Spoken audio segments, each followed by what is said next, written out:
Hey there. Welcome to tonight's collection of true scary stories for sleep. I know many of you use these stories to fall asleep, so before you get too cozy, take a moment to like and subscribe for more sleep stories.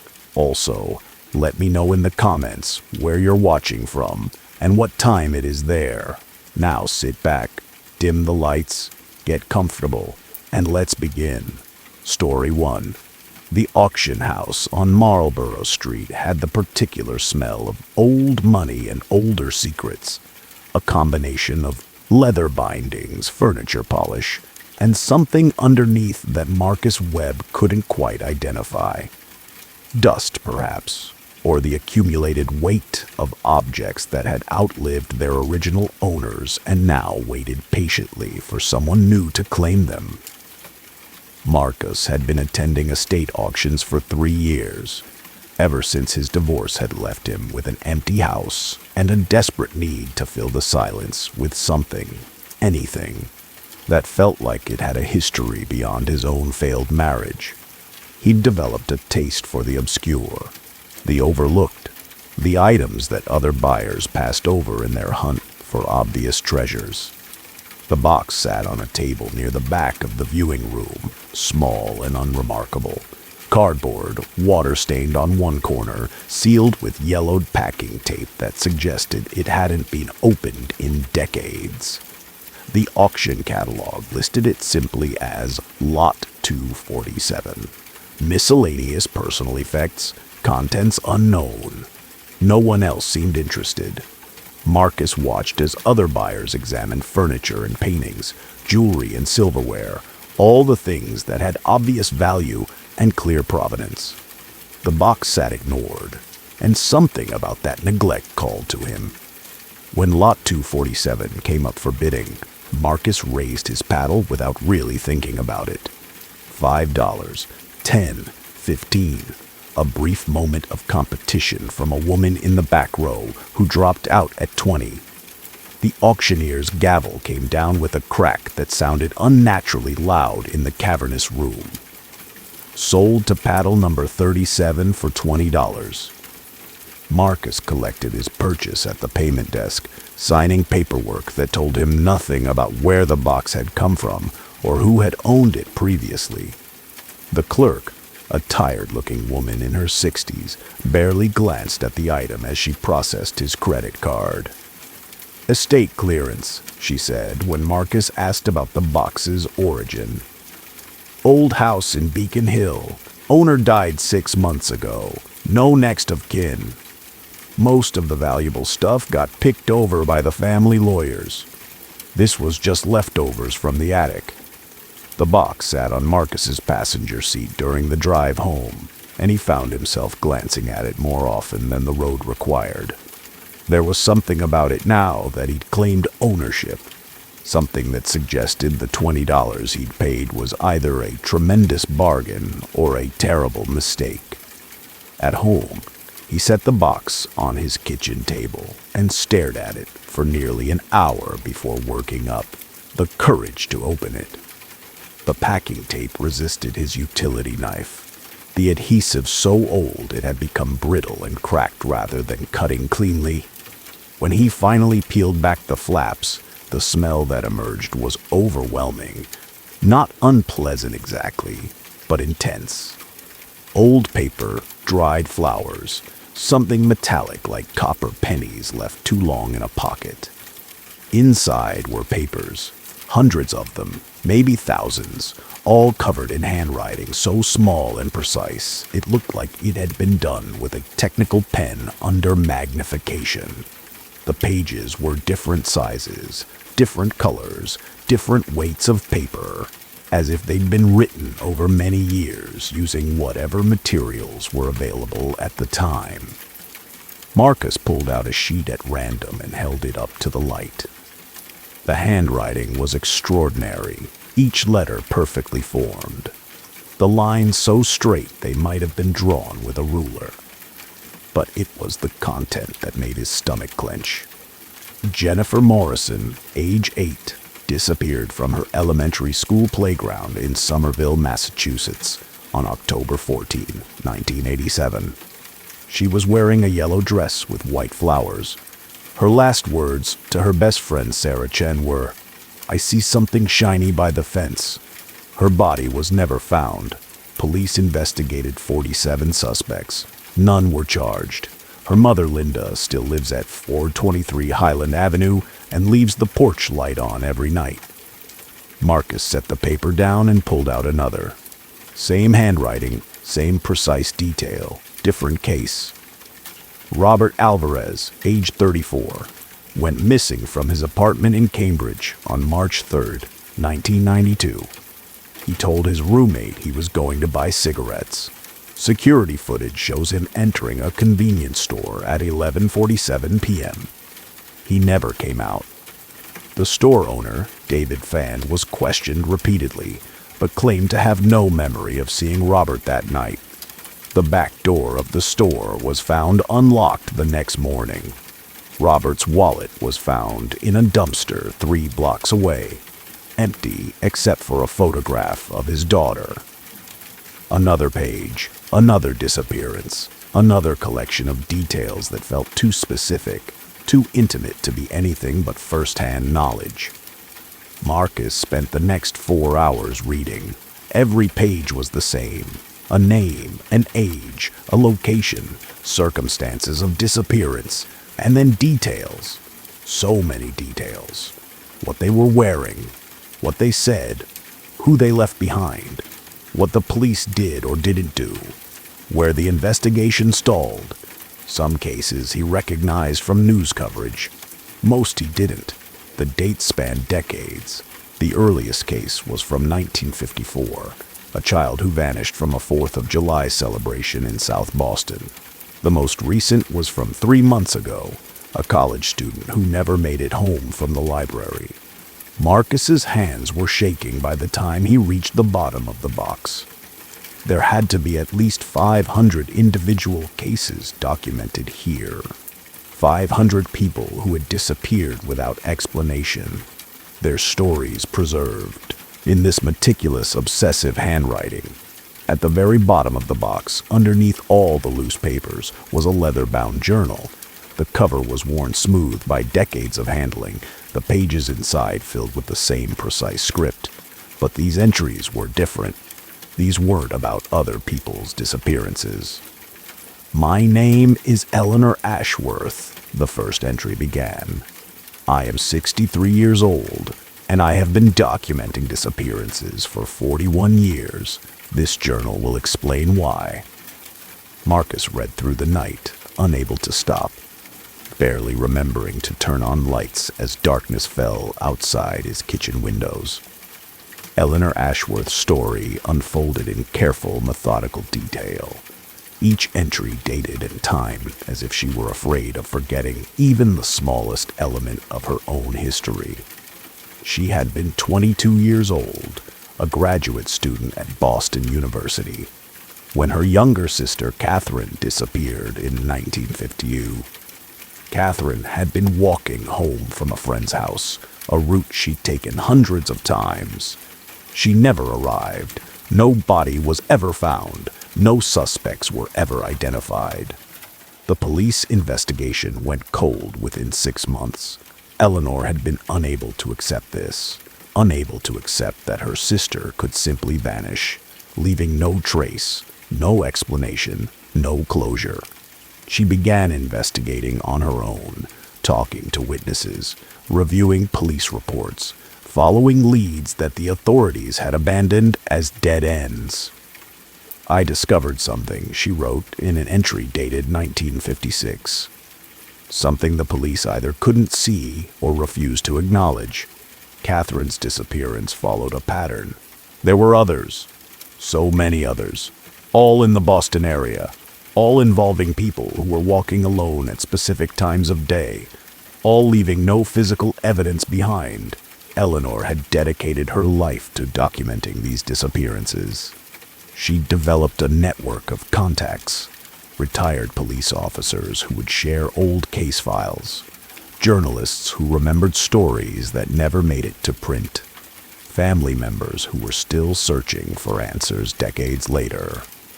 The police call them cold cases, Eleanor wrote. But cold suggests something that was once warm, something that has simply cooled down over time. These cases were never warm. They were never treated as urgent or solvable. They were discarded almost from the moment they were reported. And the pattern persists because no one with authority wants to acknowledge what it suggests. What it suggested, according to Eleanor's careful analysis spanning 4 decades, was that someone or something had been taking people in the Boston area for at least 70 years.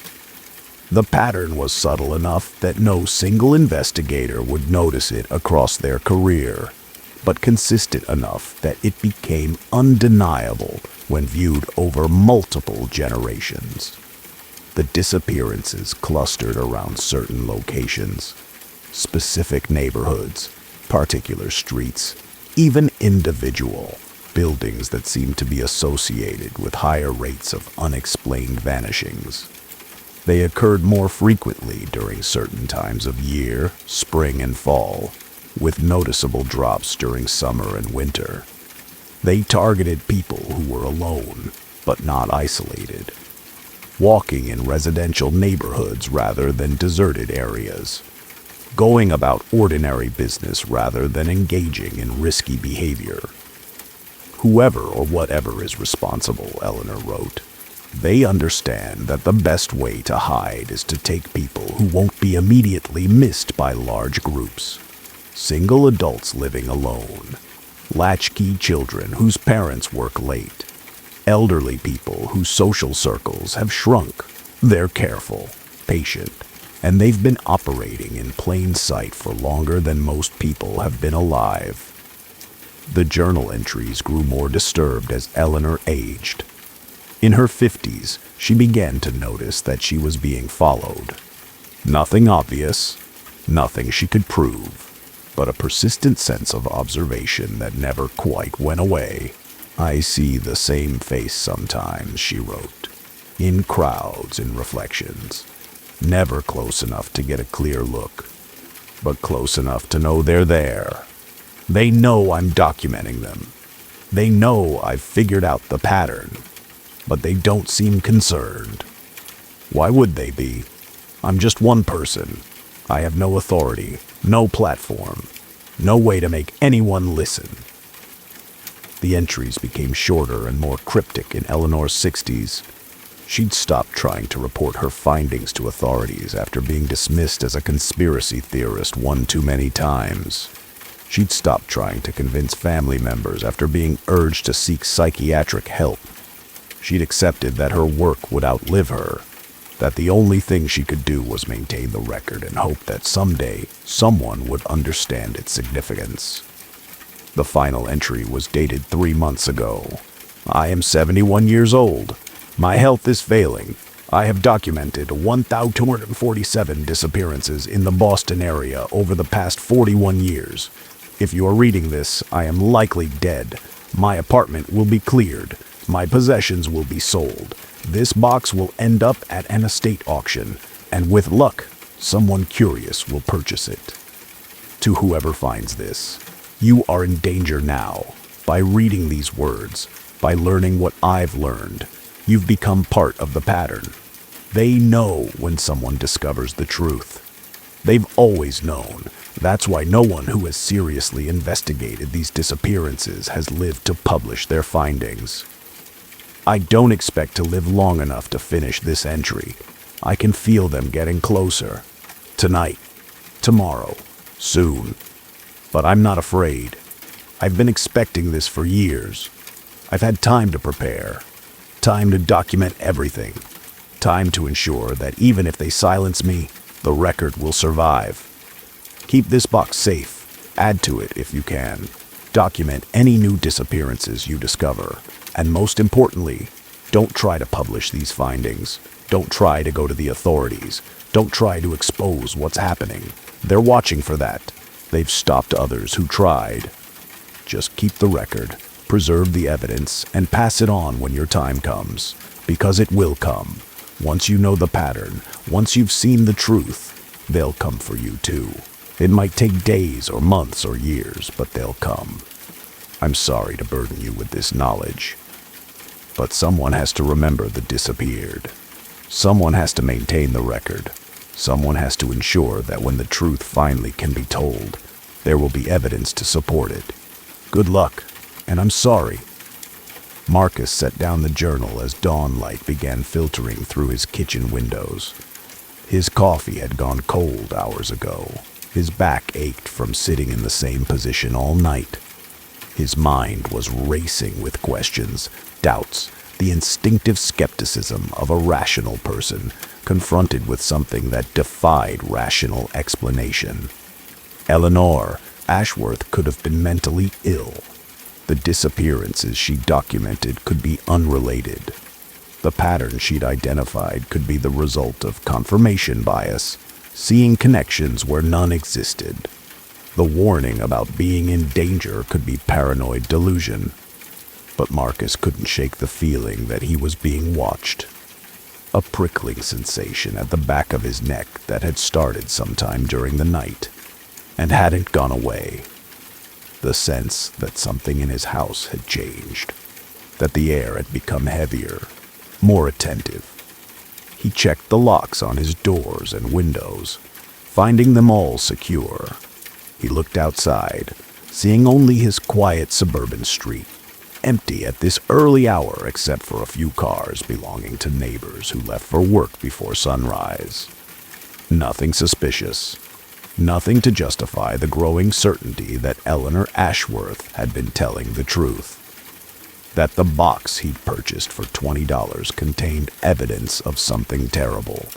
That by opening it, by reading it, by learning what Eleanor had spent 41 years documenting, he had marked himself somehow. Marcus told himself he was being ridiculous. He was tired. He'd spent the night reading disturbing content that was bound to affect his state of mind.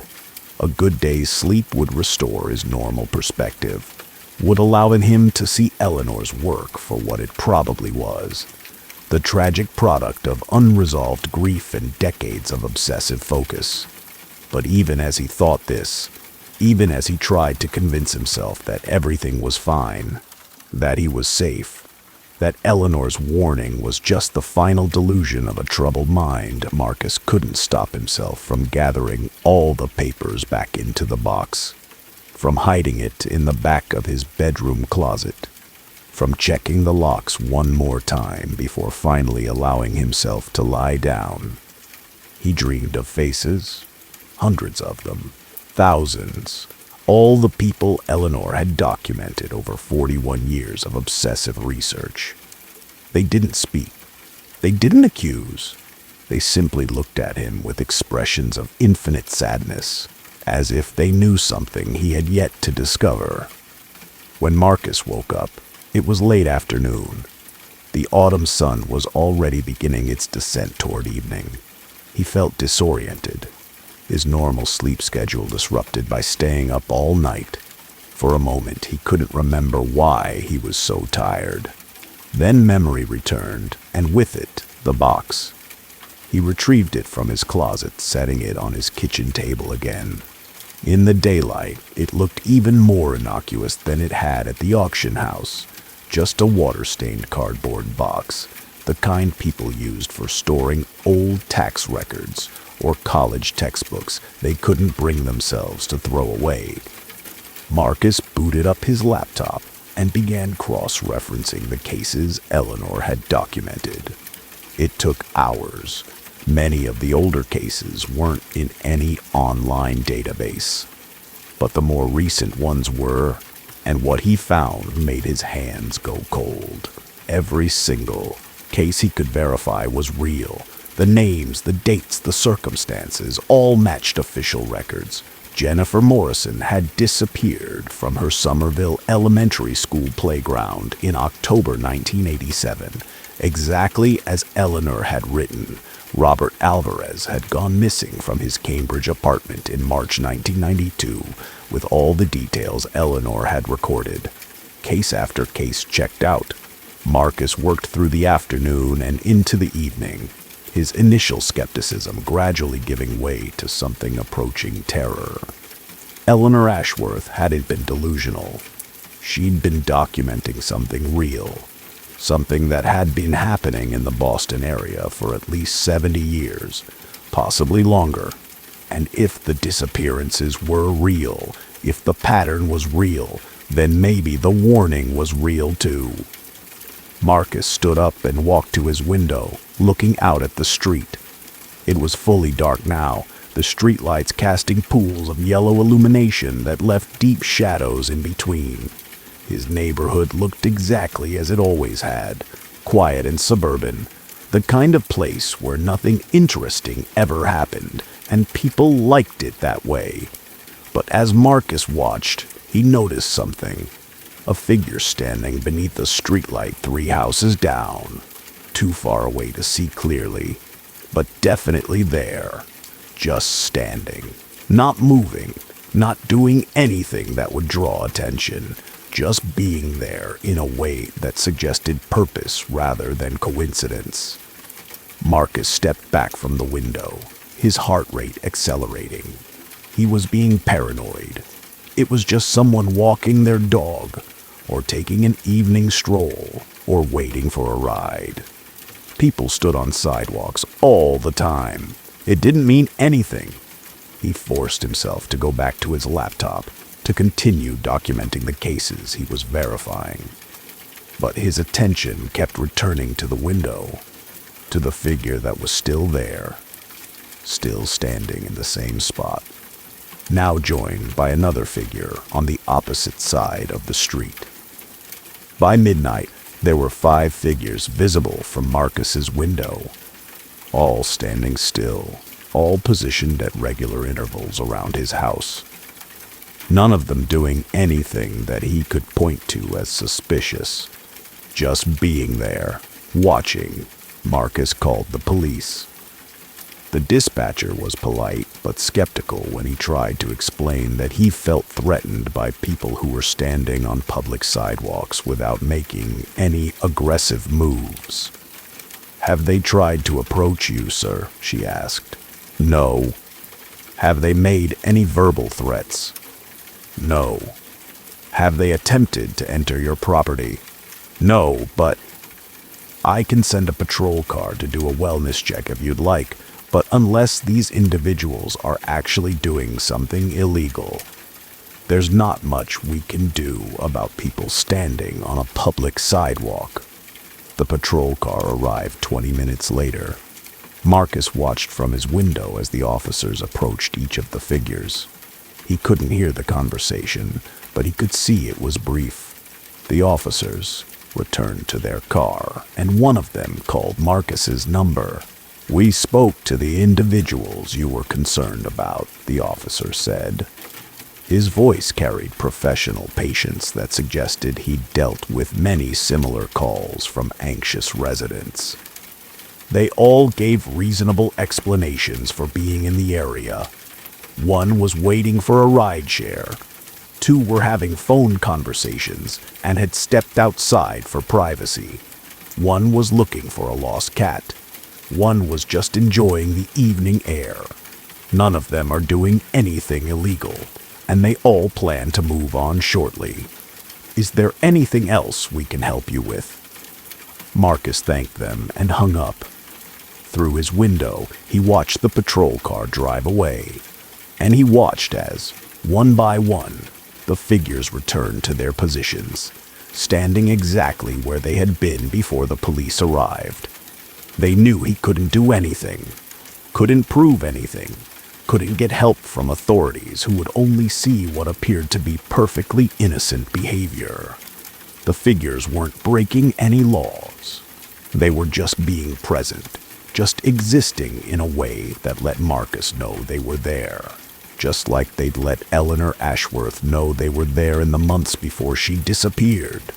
Marcus spent the next 3 days inside his house. He called in sick to work. He ordered groceries for delivery. He kept the curtains closed and the doors locked. And he documented everything. He added his own pages to the box, describing his experience with the same meticulous detail Eleanor had used.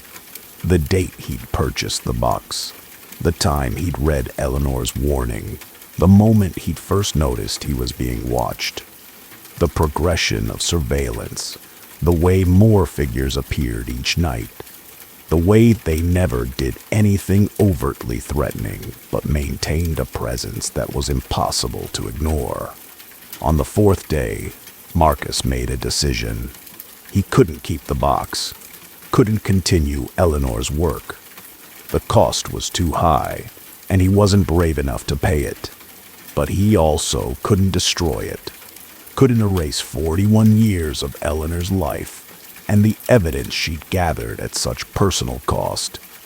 He needed to pass it on, needed to find someone else who would be willing to take the burden, someone curious enough to open it, someone who might be braver than he was, someone who deserved a warning even if they didn't know they needed one. Marcus packed the box carefully, resealing it with fresh packing tape. He added a note, brief and direct, explaining what was inside and why he was giving it up. Then he drove to a different auction house, one in a different part of the city, and consigned it under a false name. Just some old papers, he told the intake clerk. Family stuff I don't need anymore. The clerk barely looked at it before assigning it a lot number and printing a receipt. Marcus left before he could change his mind, before he could reclaim the box and accept whatever consequences came with keeping it. That night, the figures disappeared from around his house. He checked every window, looked up and down the street in both directions. Nothing. They were gone as suddenly as they'd appeared, as if they'd never been there at all. Marcus waited. Days passed, then weeks. The watched feeling gradually faded. His normal routines reasserted themselves. He went back to work, back to his regular life, back to the comfortable numbness that had defined his existence since the divorce. He told himself he'd made the right choice. He'd ensured Eleanor's work would survive. He'd given someone else the opportunity to continue documenting the pattern. And he'd saved his own life by giving up the burden before it became fatal.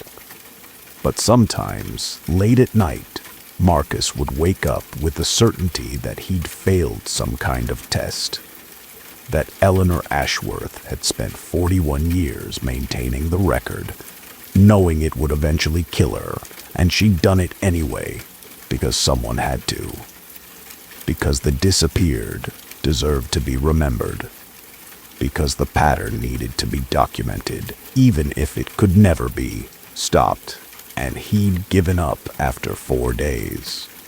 3 months later, Marcus saw a news story about another disappearance, a graduate student from Boston University who never made it home from the library.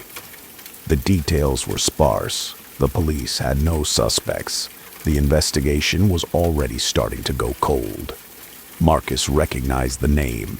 It had been in Eleanor's box, documented with all the others. Only this case hadn't happened yet when Eleanor compiled her records. This was new. This was the pattern continuing, just as it had for decades, just as it probably would for decades more.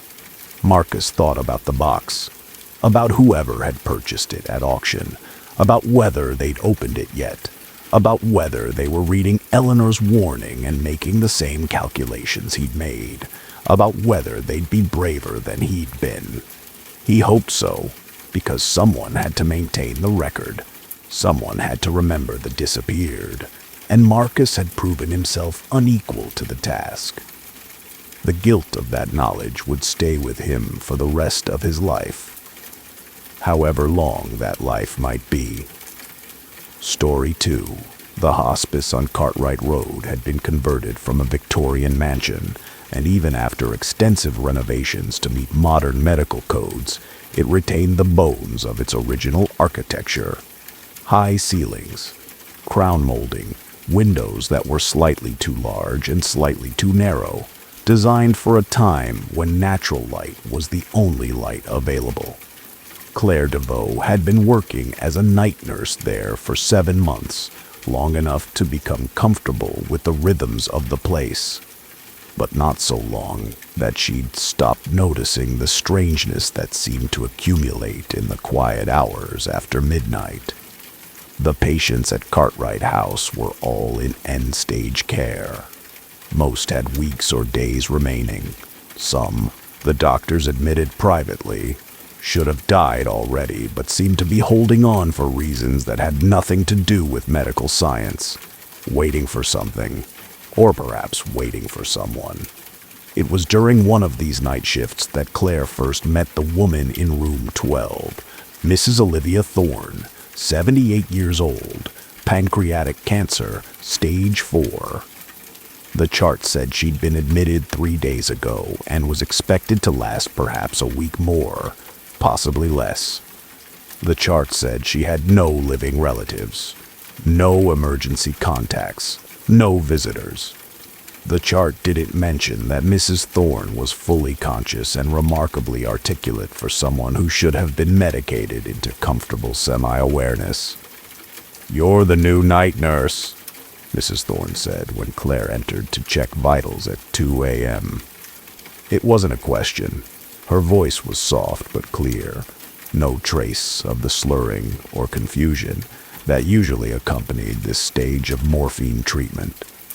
"Not that new," Claire replied, wrapping the blood pressure cuff around Mrs. Thorne's thin arm. "I've been here since March."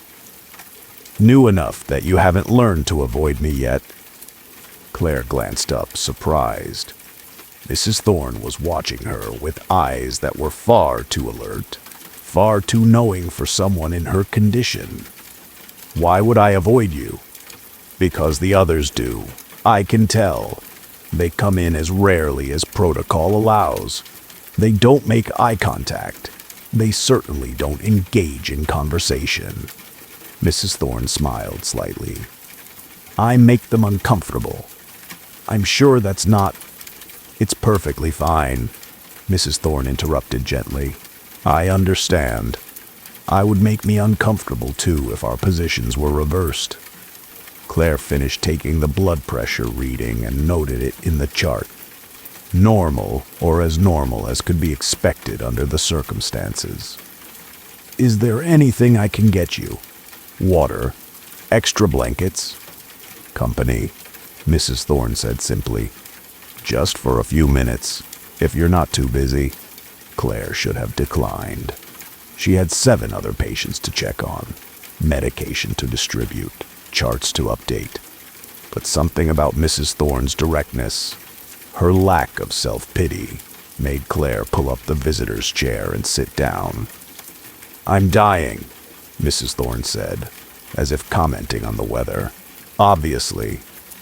But I'm not dying the way I should be dying. Do you know what I mean?" "I'm not sure I do." Mrs. Thorne shifted slightly in the hospital bed, wincing at some internal pain that even morphine couldn't completely dull. "The doctors tell me I have days, maybe a week. And medically speaking, they're probably right. But I know I have longer than that. Much longer. And it's not because of medical intervention or miracle recovery.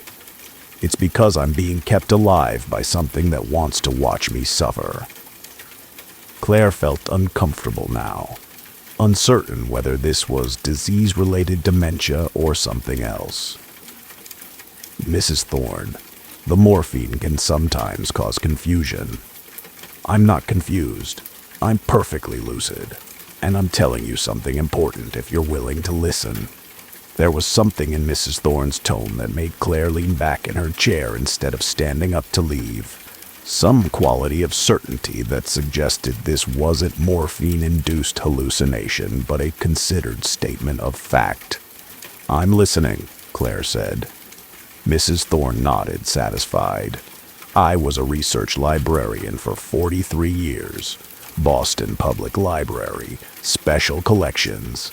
My job was to catalog and preserve rare documents, historical records, things that most people would never have cause to look for, but that needed to be available for those few scholars who did.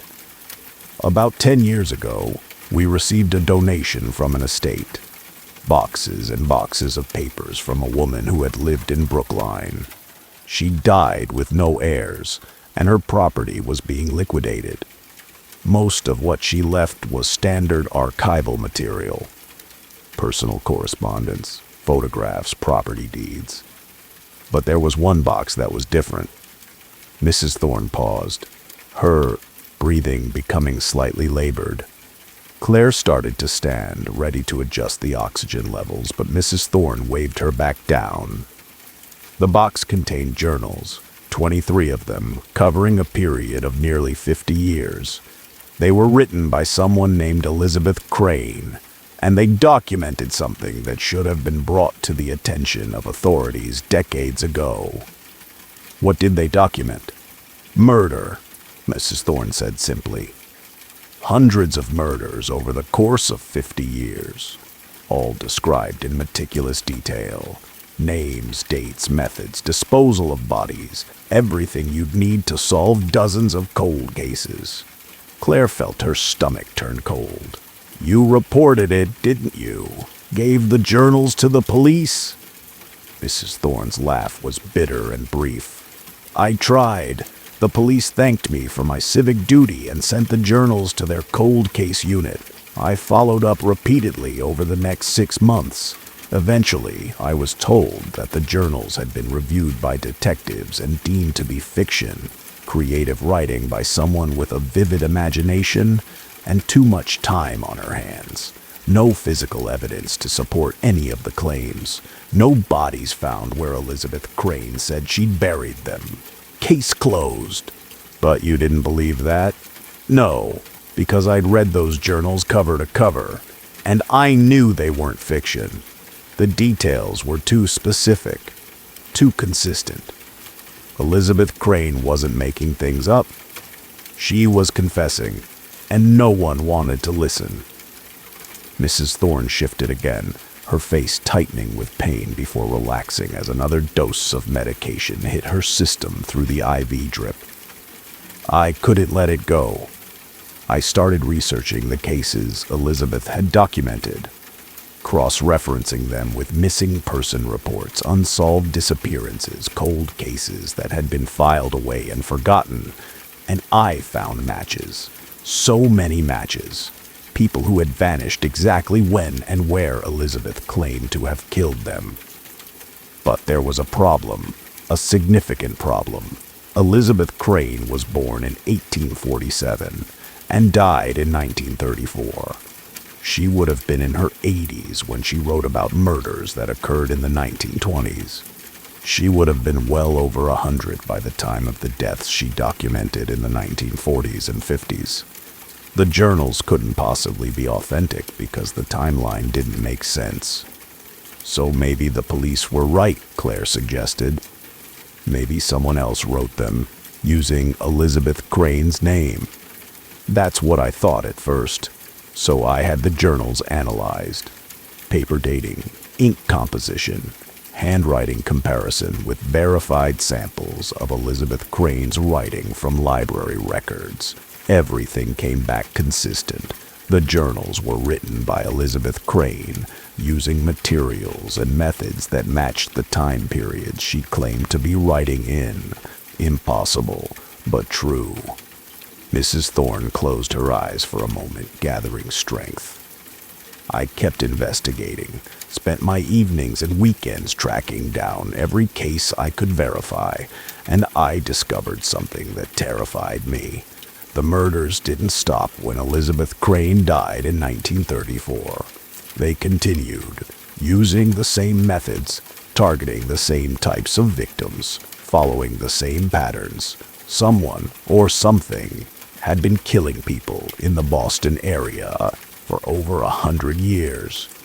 Claire found herself leaning forward despite her professional instinct to maintain emotional distance from patient stories. What did you do? I documented everything. built a database of cases spanning more than a century, identified patterns in victim selection, disposal methods, geographic clusters. I sent reports to police departments, FBI field offices, journalists, true crime podcasts, anyone who might listen. And do you know what happened? Claire shook her head. Nothing. Absolutely nothing. My emails went unanswered. My phone calls weren't returned. The few responses I did receive were polite dismissals suggesting I was seeing patterns where none existed, making connections that were based on coincidence rather than evidence. And then things started happening. Small things at first. My apartment was broken into. But nothing was stolen. I would come home to find items moved slightly, just enough to let me know someone had been there. I started noticing the same car parked on my street at different times of day.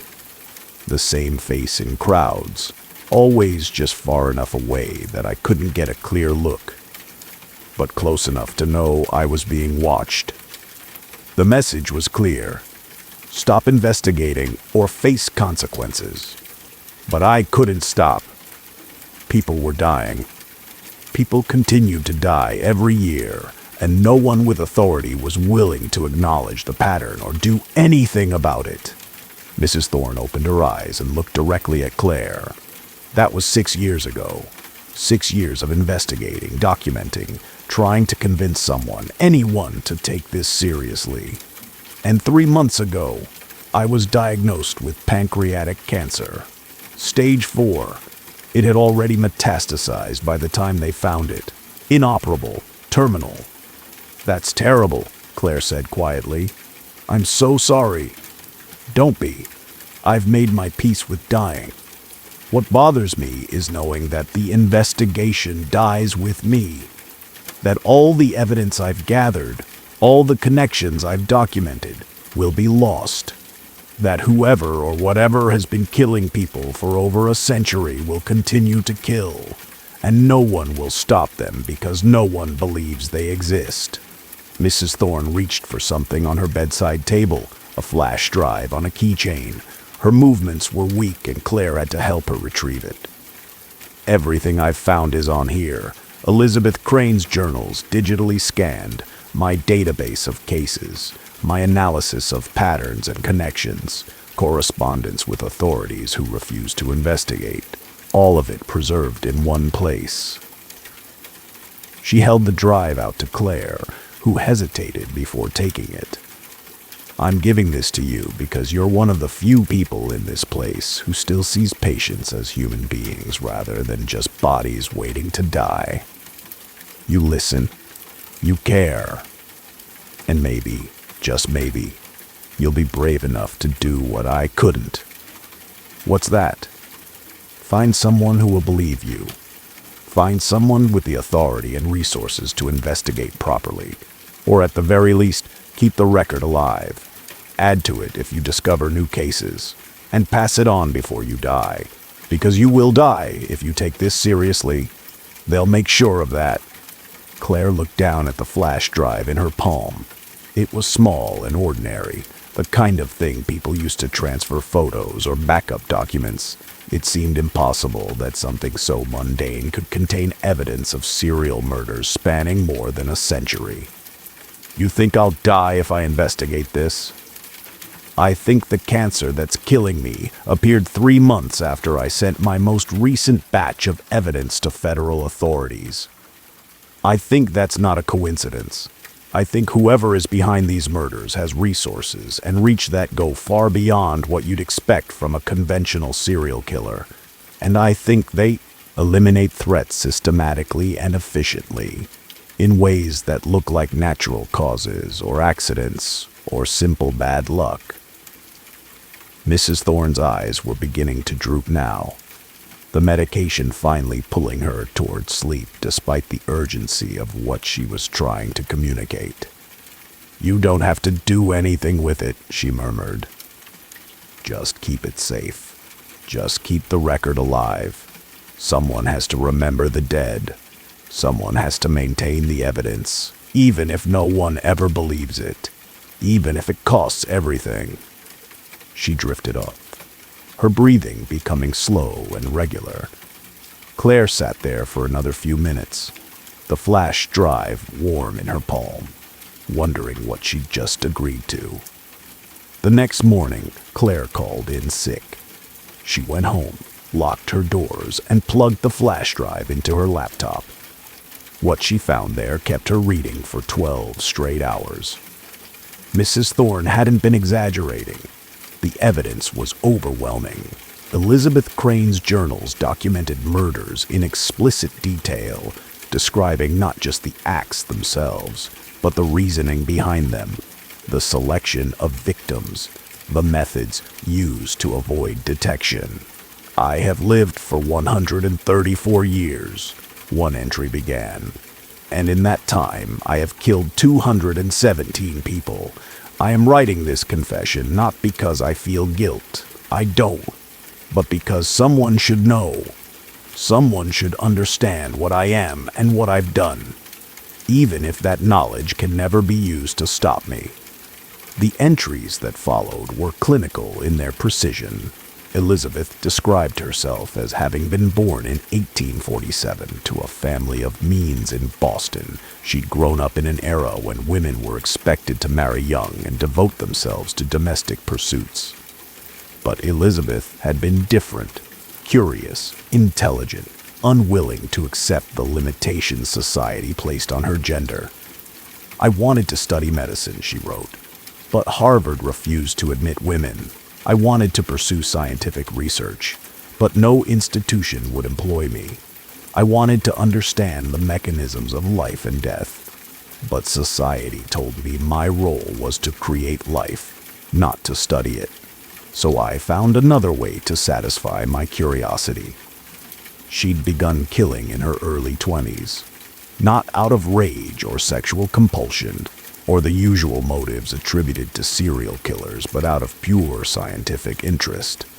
She wanted to understand how people died, what it looked like when life left the body, how different methods produced different results, how long consciousness persisted after the heart stopped. "I was careful," she wrote. "I chose victims who wouldn't be missed immediately. Drifters, prostitutes, recent immigrants who hadn't yet established connections in the city. I varied my methods to avoid pattern recognition, and I kept detailed records of everything I observed."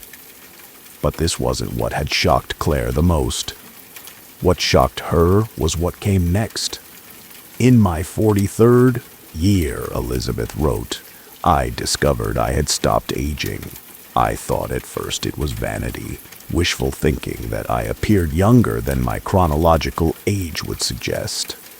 But as years passed and I remained unchanged while my peers aged and died, I was forced to accept the impossible. Something had happened to me, some alteration in my biology that I couldn't explain or replicate. I had become functionally immortal." The journals documented Elizabeth's growing realization that she would live indefinitely, watching generations come and go while she remained fixed at the apparent age of 43. She described it not as a gift, but as a burden, a curse that isolated her from normal human experience. "I cannot form lasting relationships because I cannot explain why I don't age. I cannot maintain a single identity for more than a few decades before people begin to question my appearance. I am forced to periodically disappear, create new identities, move to different cities, start over again and again. The only constant in my existence is my research." Her research, of course, was murder. Over decades, then centuries, she'd killed hundreds of people while documenting the process with scientific detachment.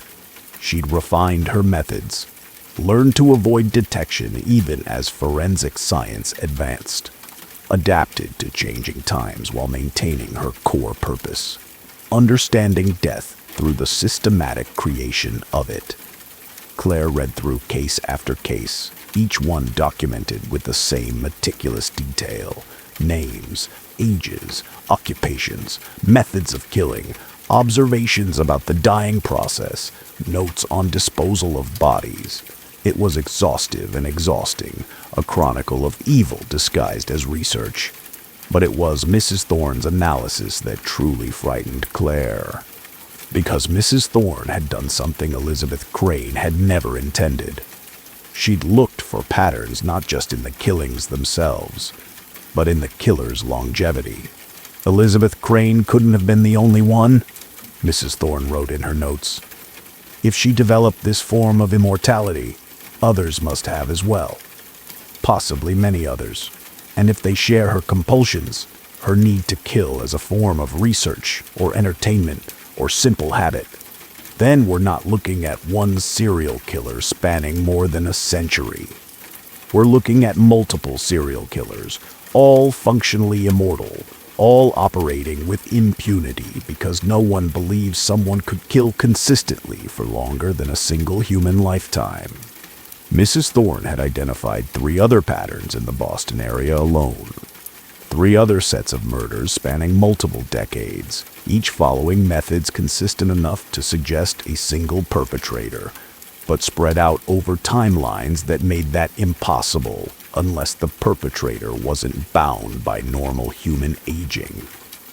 They're out there, Mrs. Thorne concluded, walking among us, looking like ordinary people in their 30s or 40s or 50s, living double lives, maintaining normal identities while periodically killing to satisfy whatever urges drive them. And they're invisible because we've trained ourselves not to believe in things that violate our understanding of human biology. Claire closed the laptop and sat in darkness for a long time. She told herself this had to be fiction, elaborate creative writing by 2 disturbed women who'd fed each other's delusions. People didn't live for centuries. Functional immortality wasn't real. This was fantasy dressed up in the language of documentary evidence. But she couldn't shake the image of Mrs. Thorne's eyes, perfectly lucid, perfectly sane, delivering information she believed to be true. And she couldn't shake the certainty in Mrs. Thorne's voice when she'd said that investigating further would be fatal. Claire made a decision. She would keep the flash drive, would hide it somewhere safe, but she wouldn't investigate further, wouldn't risk whatever consequences Mrs. Thorne had faced. She would simply preserve the evidence and try to forget she'd ever seen it. That night, Claire returned to work at the hospice. Mrs. Thorne was sleeping when she checked on her at 2 a.m., her breathing shallow but steady. Claire stood in the doorway for a moment, watching the rise and fall of the blankets, wondering how much longer Mrs. Thorne would hold on. 3 nights later, Mrs. Thorne died, peacefully, according to the day shift nurse who found her.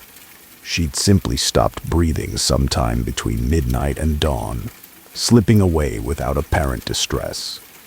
Claire attended the brief memorial service held in the hospice chapel. There were only 4 people present: Claire, 2 other nurses, and a chaplain who'd never met Mrs. Thorne, but was paid to say appropriate words about strangers' deaths. No family, no friends, no one from her 43 years working at the library. It was as if Olivia Thorne had spent her final years completely isolated. Her only company, the evidence of murders she couldn't convince anyone to investigate. Claire went home after the service and retrieved the flash drive from its hiding place. She told herself she was just going to look one more time. Just going to verify that Mrs. Thorne's research was as comprehensive as she remembered. Just going to satisfy her curiosity before putting it away forever. But as she read through the files again, as she followed the connections Mrs. Thorne had drawn between cases spanning more than a century, Claire found herself doing something she'd promised herself she wouldn't do. She started investigating. It began innocently enough. Simple web searches for the names Mrs. Thorne had documented. Public records requests for police reports and autopsy findings. Visits to the library to read newspaper archives from decades past. Nothing that could be considered dangerous or threatening to anyone who might be watching. But the more Claire looked, the more connections she found. The patterns were there, exactly as Mrs. Thorne had described. Murders that followed consistent methods across time spans that should have been impossible. Victims who fit specific profiles. Geographic clusters that suggested deliberate hunting grounds rather than random selection. And something else. Something Mrs. Thorne had noted but not fully explored. The killers, if that's what they were, seemed to be aware of each other. There were cases where methods overlapped, where hunting grounds intersected, where it seemed like multiple immortal murderers were coexisting in the same city, following some unspoken protocol that prevented direct conflict. Claire documented everything she found, adding her own notes to Mrs. Thorne's files. She told herself she was just preserving the record, maintaining the evidence for future investigators who might take it more seriously. She wasn't actively hunting immortal serial killers. She was just a night nurse with a morbid curiosity and too much free time. Then she started noticing the surveillance. It was subtle at first. The same car parked on her street multiple days in a row. The same face in the background of the grocery store, the pharmacy, the coffee shop she visited on her way to work.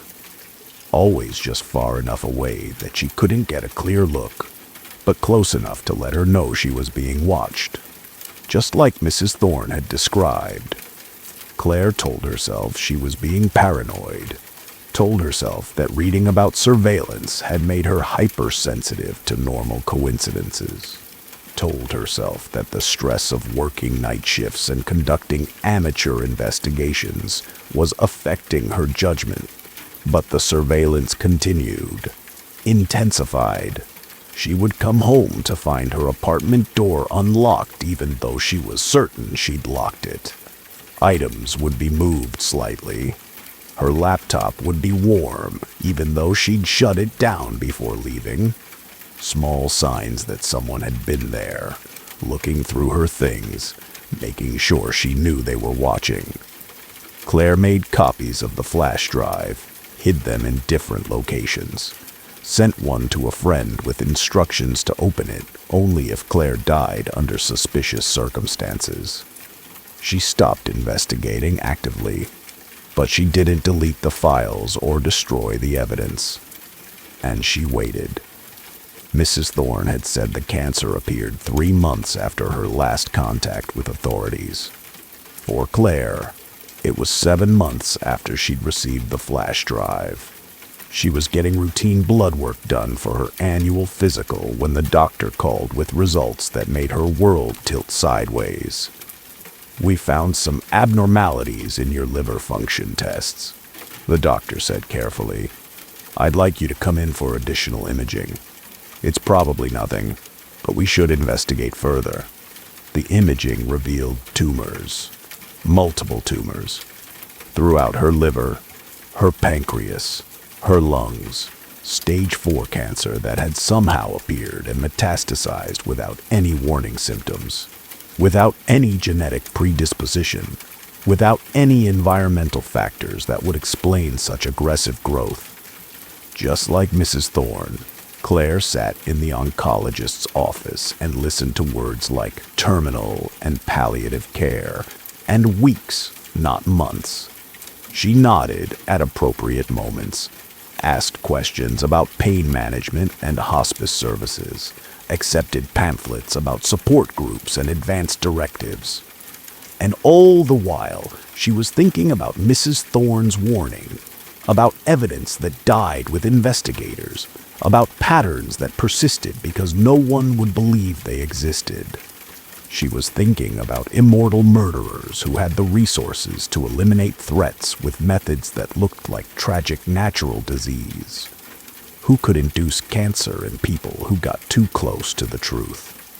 Who had been killing with impunity for more than a century, and would continue killing for centuries more. Claire made arrangements, ensured that her apartment would be cleared by friends who wouldn't ask too many questions, made sure the flash drives were hidden well enough that they'd be found eventually, but not so obviously that whoever searched her place would realize their significance. And she checked herself into Cartwright House Hospice, requesting a room on the second floor, requesting night nurses who would listen when she needed to talk. She had, the doctors estimated, perhaps 3 weeks left. Maybe 4 if the pain management was effective. It wasn't much time, but it was enough to do what Mrs. Thorne had done. Enough to pass on the evidence. Enough to ensure that someone else would know the truth, even if they couldn't stop it. Enough to maintain the record. On her 3rd night at Cartwright House, a new night nurse came on duty.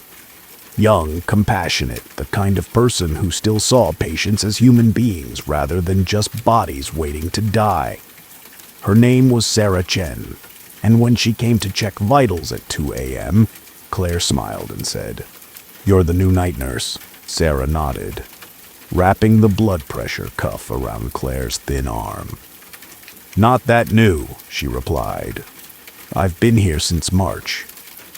"New enough," Claire said, "that you haven't learned to avoid me yet."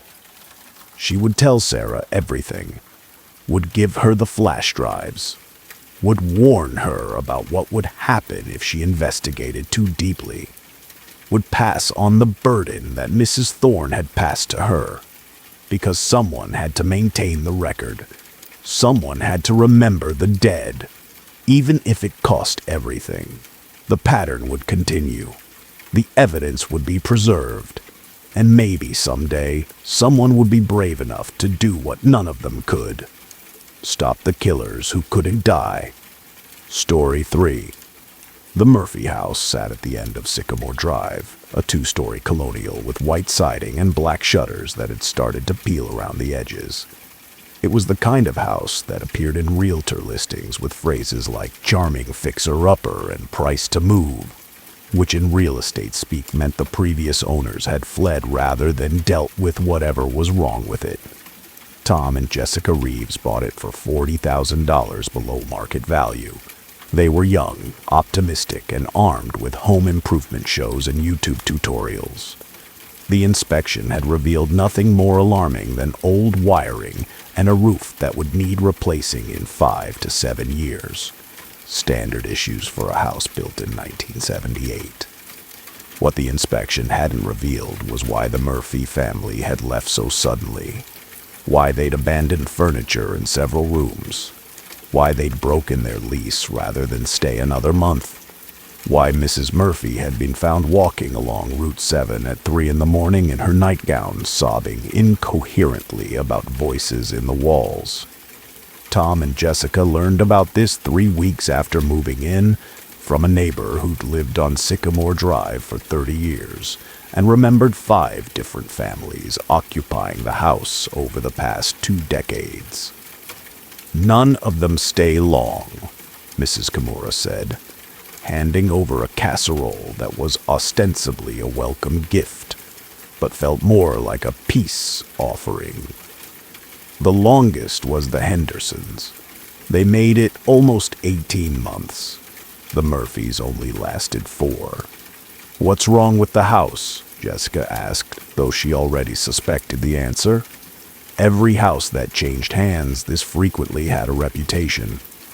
Haunted was the polite term. Fucked up was probably more accurate. Mrs. Kimura hesitated, clearly weighing how much to say to these hopeful young people who'd just committed to a 30-year mortgage. "Nothing you can see," she said finally. "Nothing you can prove, but something that makes people feel unwelcome. Something that wants the house to itself." She left before they could ask more questions, hurrying back to her own house as if she'd said too much already. Tom and Jessica laughed it off. They were scientists, both working at the biotechnology firm in the next town. They believed in evidence, in rational explanations, in the kind of haunting that could be explained by old pipes and settling foundations and the power of suggestion.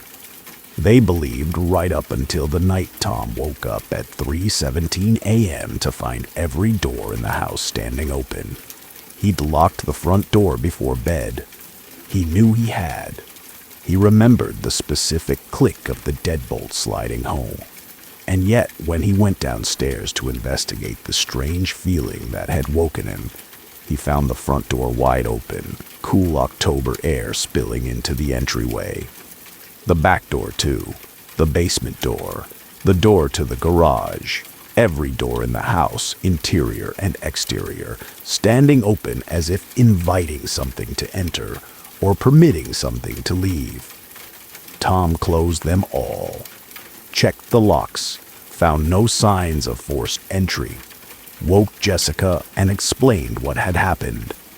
They searched the house together, finding nothing out of place except for the doors themselves.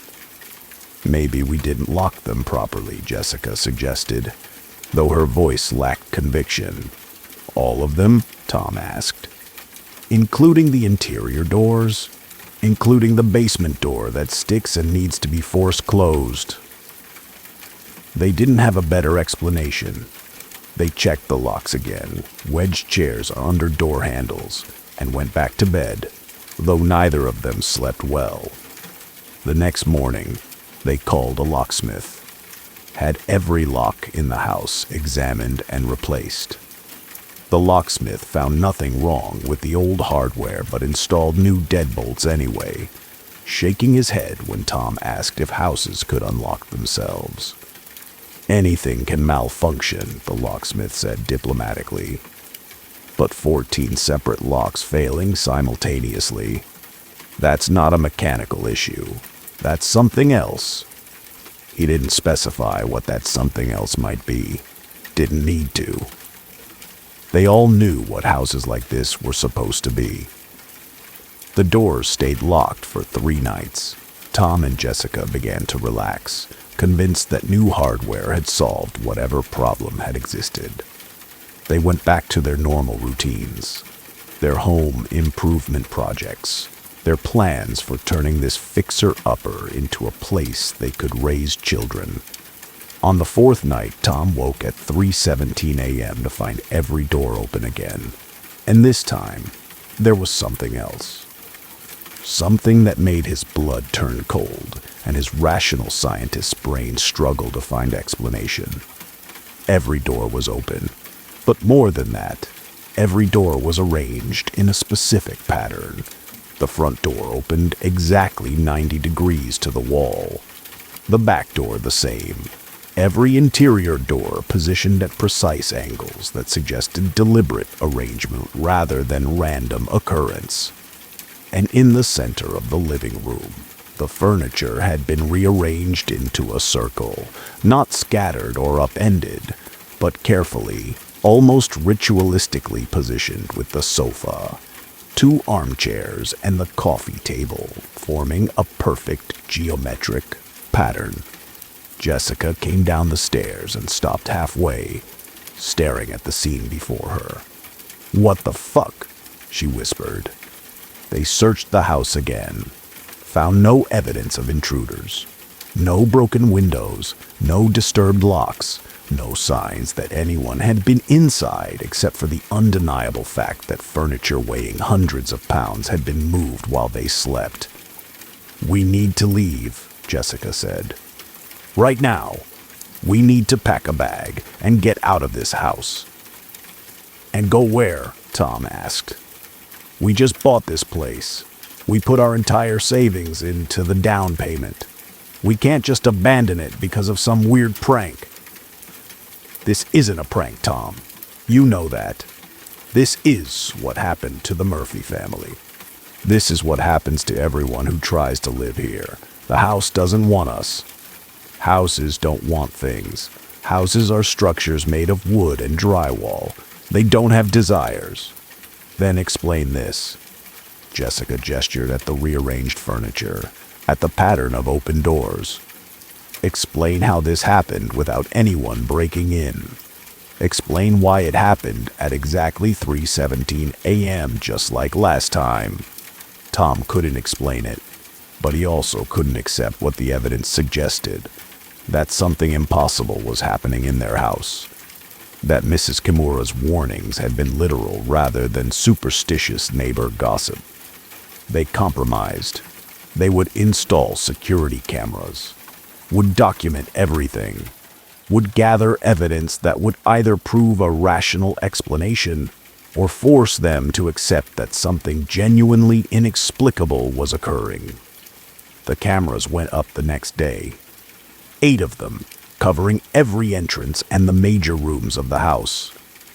High definition, infrared capable, recording to a cloud server that couldn't be tampered with locally. If something was getting into their house, they would catch it on video. That night they stayed awake, sat together in their bedroom with the laptop open, watching the camera feeds in real time, watching doors that remained stubbornly closed, watching furniture that stayed exactly where they'd returned it after finding it rearranged. 3:17 a.m. came and went without incident. They waited another hour, then 2, then finally allowed themselves to sleep, convinced that the cameras had worked like a talisman, that being watched had prevented whatever phenomenon had been occurring. They woke at 7 a.m. to find every door in the house standing open. The furniture rearranged again, this time into a different pattern, a spiral rather than a circle, and written on their living room wall, in what looked like charcoal but wouldn't wipe away, were 4 words. "Get out, get out." Tom pulled up the security footage with shaking hands. Jessica stood behind him, watching over his shoulder as he scrubbed through the night's recording. 3:17 a.m. All cameras showed normal scenes, closed doors, undisturbed furniture, empty rooms, nothing moving, nothing changing. Then, between one frame and the next, between 3:17:23 and 3:17:24, a single second of elapsed time, everything changed. The doors were open. The furniture was rearranged. The message was written on the wall, all of it appearing instantaneously, as if the house had simply decided to show them a different version of reality rather than allowing them to witness the transition between states. "That's not possible," Tom said, his voice hollow. "That's not physically possible. Doors take time to open. Furniture takes time to move. The camera records at 30 frames per second. We should see something. We should see the doors opening, even if it's too fast to identify who's doing it." "Unless it's not who?" Jessica said quietly. "Unless it's what? And what doesn't follow rules about time and physical movement?" They sat in silence for a long time, staring at the frozen frame on the laptop screen. The moment before, the moment after, nothing in between. "We're leaving," Jessica said finally. "Today. Right now. I don't care about the mortgage. I don't care about our savings. We are not spending another night in this house." Tom wanted to argue, wanted to insist there had to be a rational explanation, but he found himself nodding instead, because even his rational scientist brain couldn't construct a scenario that explained what they'd just witnessed. They packed quickly, throwing clothes and essentials into suitcases without bothering to organize. They loaded everything into Tom's car, not bothering to lock the front door behind them, because what was the point of locks in a house that opened all its doors regardless of physical barriers? They drove to a hotel in the next town, checked in for a week, lay awake in a bed that wasn't theirs, in a room that felt safe precisely because it was temporary and impersonal. and had never tried to communicate with them through impossible rearrangement of furniture. "What do we do?"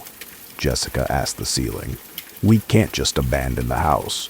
We're still legally responsible for the mortgage. And who would we sell it to? Anyone who does research will find out about its history. No one's going to buy it. We're trapped.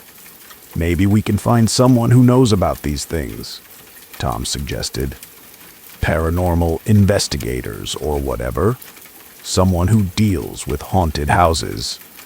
"You don't even believe in paranormal activity." "I didn't. But I watched our security footage. I saw what happened, and I don't have a better explanation." They spent the next 3 days researching. Tom approached it like a scientific literature review, reading everything he could find about haunted houses, poltergeist activity, residual hauntings. Most of it was obvious nonsense. Ghost hunting shows that were clearly staged. Psychics making cold reading guesses and calling it communication with the dead.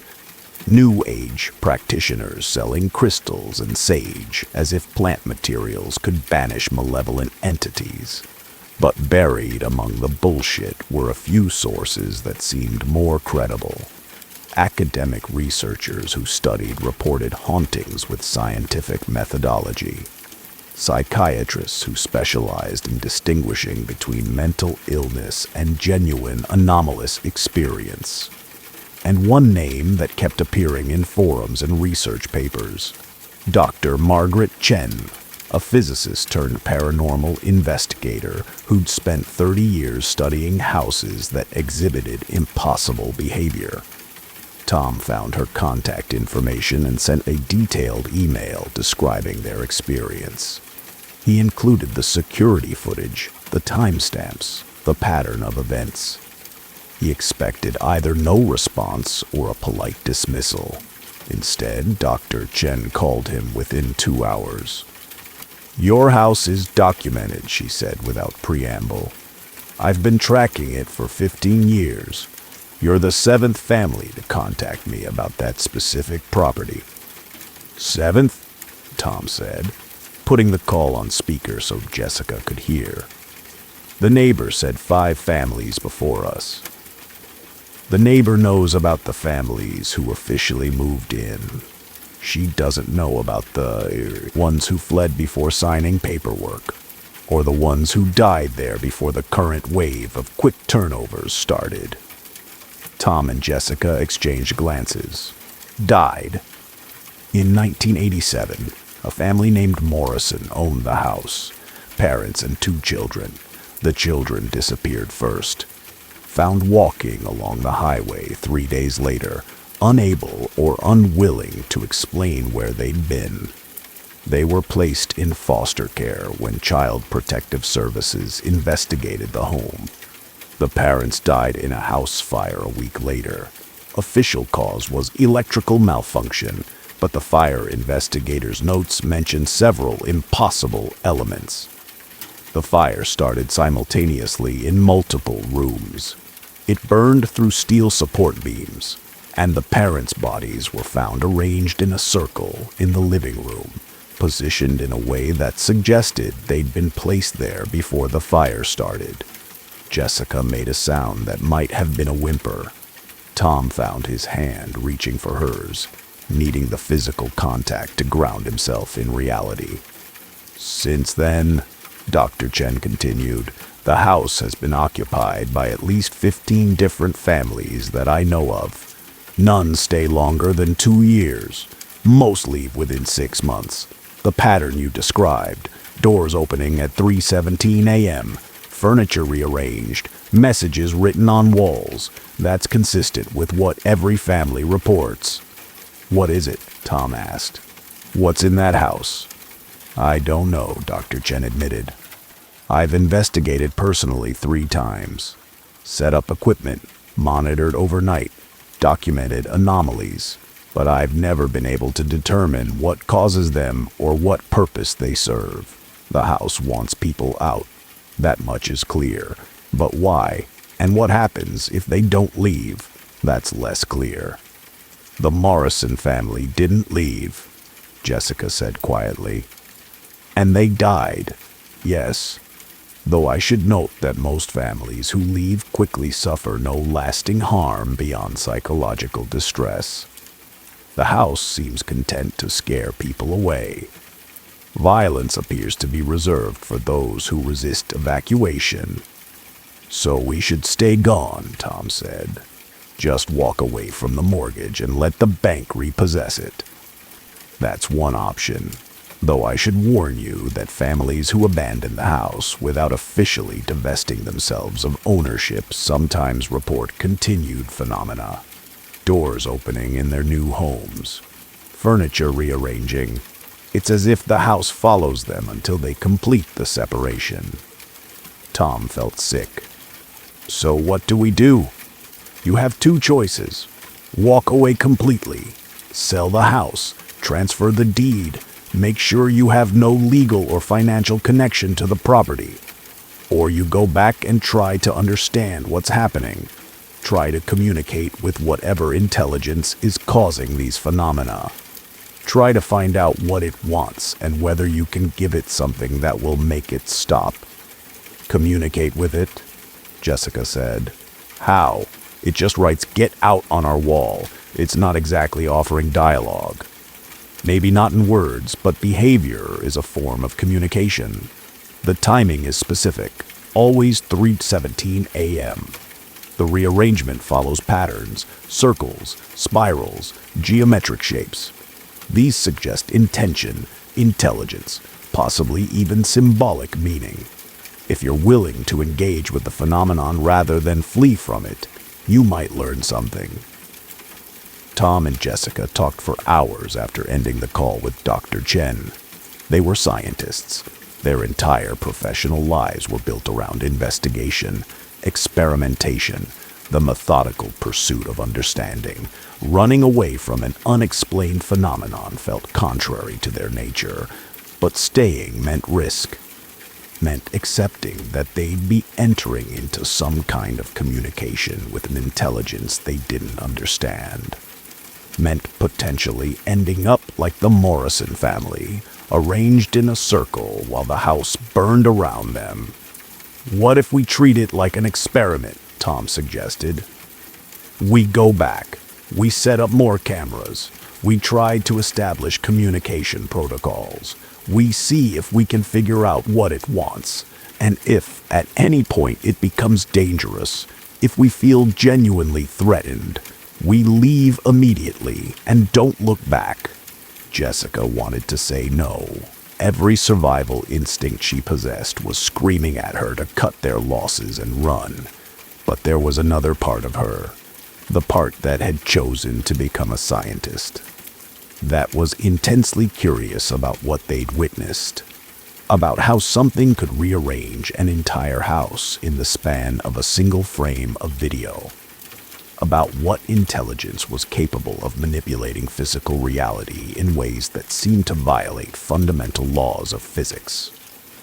1 week, she said finally. We go back for 1 week. We try to establish communication. We see if we can learn anything, and then we're done, regardless of what we find. They returned to the house the next morning.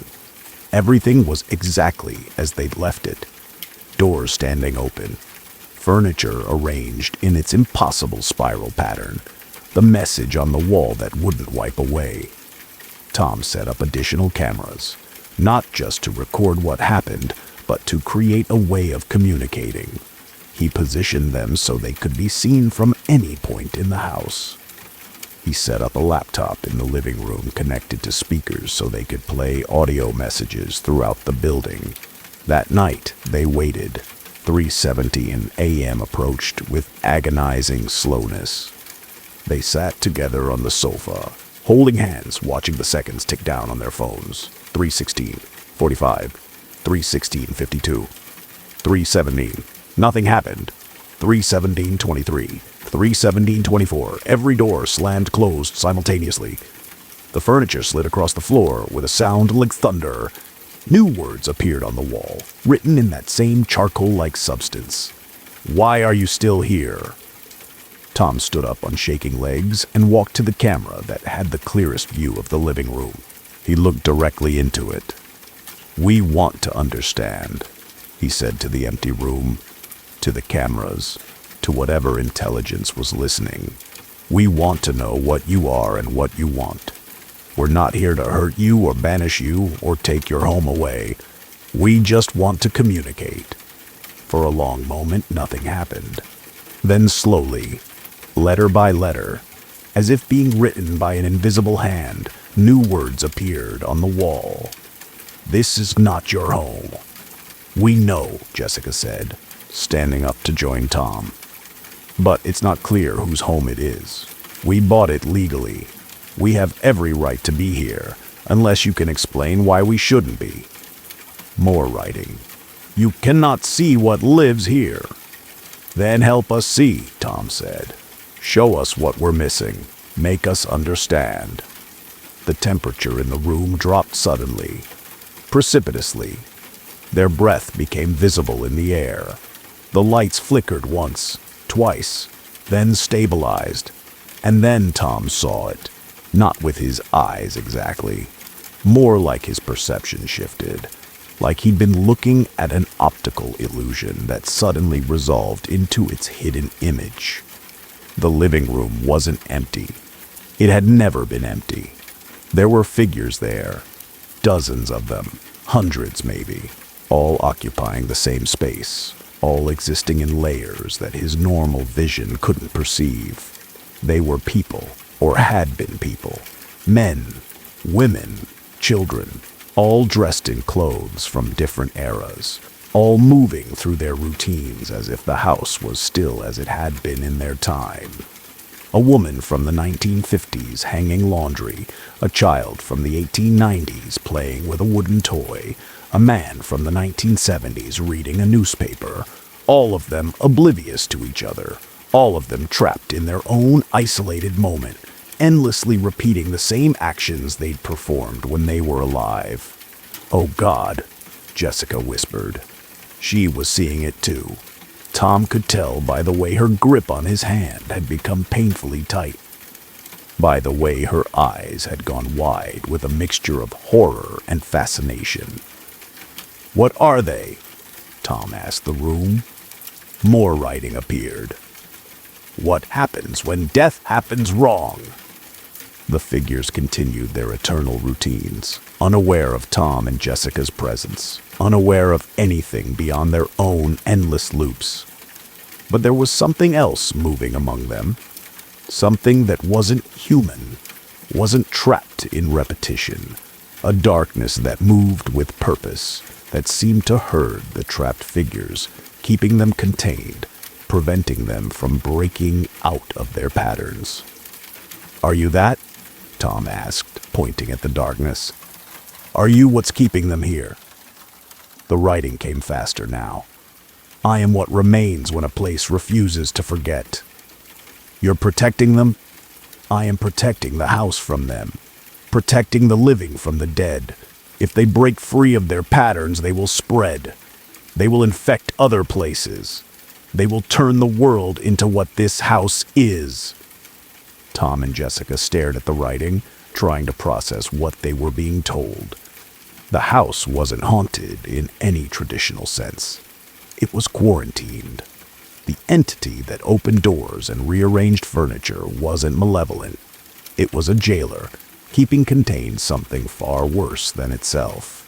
What happens if we stay? Jessica asked. If we ignore your warnings and continue living here? The writing that appeared next was slower, as if the entity was choosing words carefully. You will become like them. Death will happen wrong. You will join the patterns, and I will have to contain you too. Why? Tom asked. What makes death happen wrong in this house? The response took longer this time. The foundation is built on wrong ground. The land remembers what should be forgotten. The house traps what should be released. I cannot change this. I can only manage it. How long have you been doing this? Since the first house was built here in 1823, since the first family died wrong and stayed, I was created by their need for containment. I will exist as long as the house exists, as long as the patterns continue. Tom looked at Jessica. She was staring at the figures still moving through their routines, her scientific mind clearly struggling to reconcile what she was seeing with everything she knew about biology and physics and the nature of reality. "Can they be released?" she asked. "Can you free them?" "No.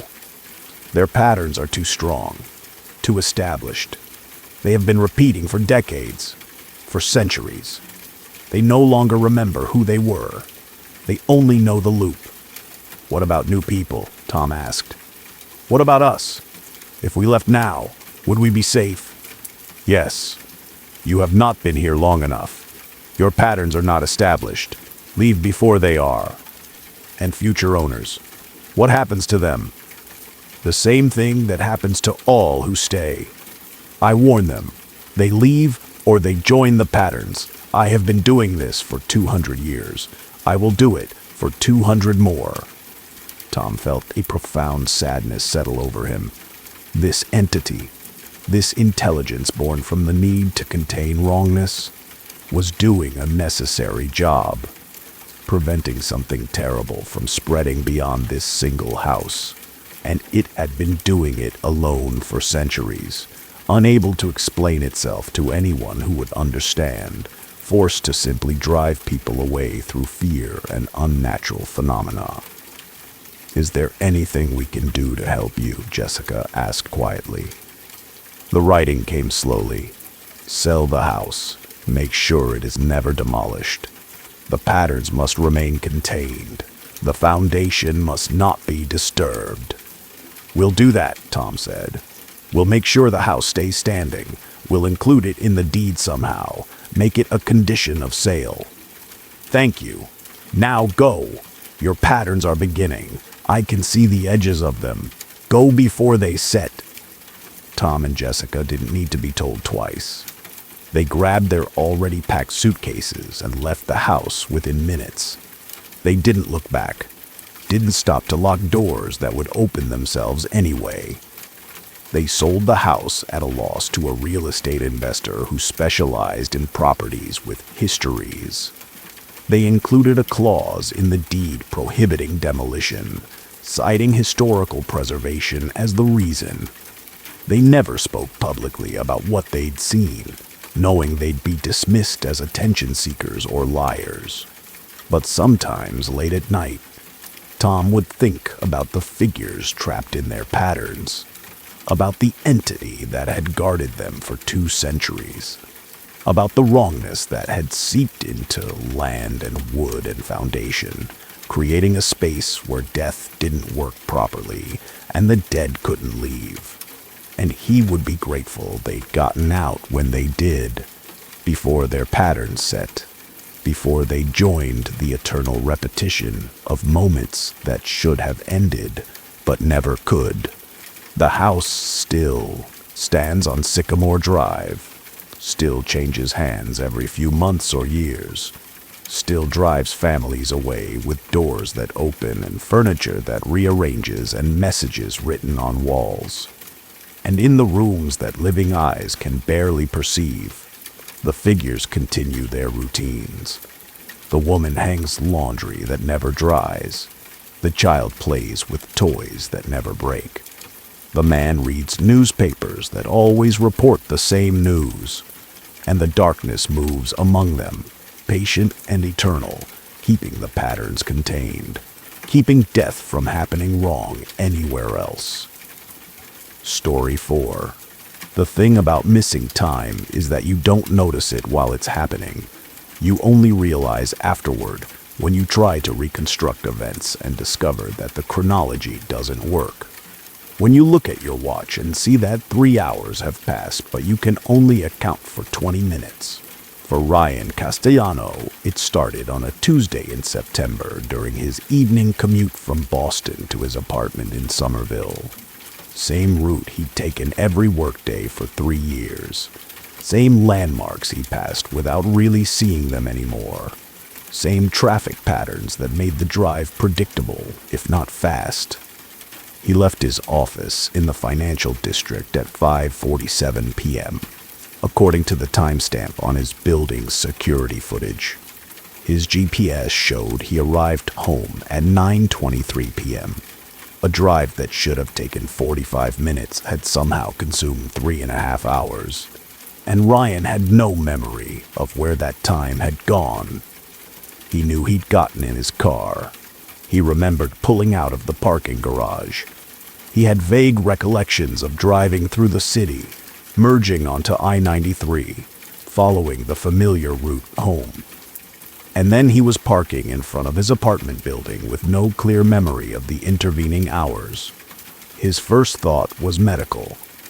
A seizure, perhaps, or some kind of stroke that had caused a temporary lapse in memory formation.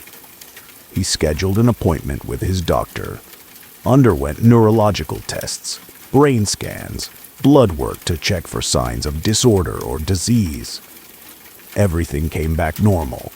His doctor suggested stress, maybe fatigue from work, the kind of highway hypnosis that could make long drives feel shorter than they were.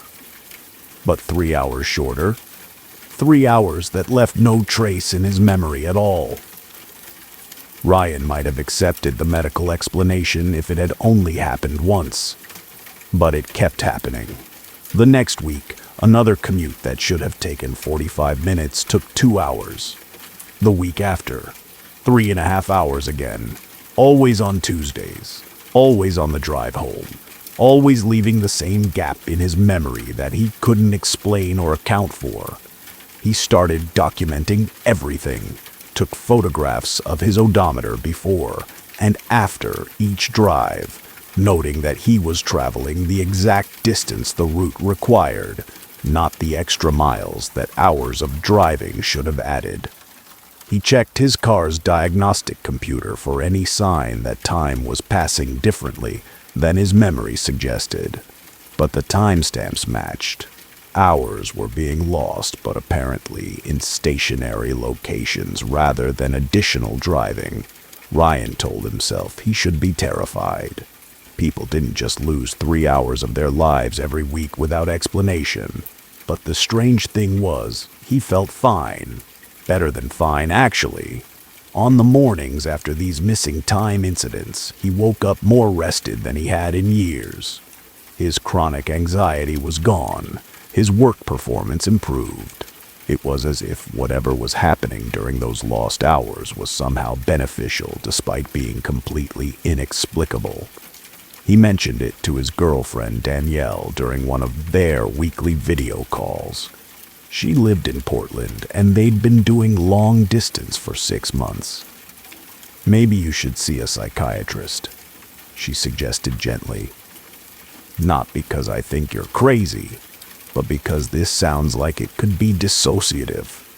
Like your mind is protecting you from something stressful by just not recording it.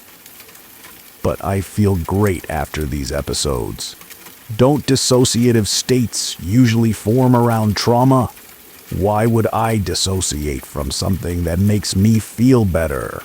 Danielle didn't have an answer for that. Neither did the psychiatrist Ryan consulted, who agreed that his description didn't match typical dissociative patterns, but couldn't offer an alternative explanation. The breakthrough, if it could be called that, came on the 8th Tuesday. Ryan had started carrying a small audio recorder in his car, keeping it running throughout his commute. He hoped that even if his memory failed, the recording might capture something, a conversation he didn't remember having, an accident that had shaken him, some clue to where the hours went. What he captured was silence, hours of it.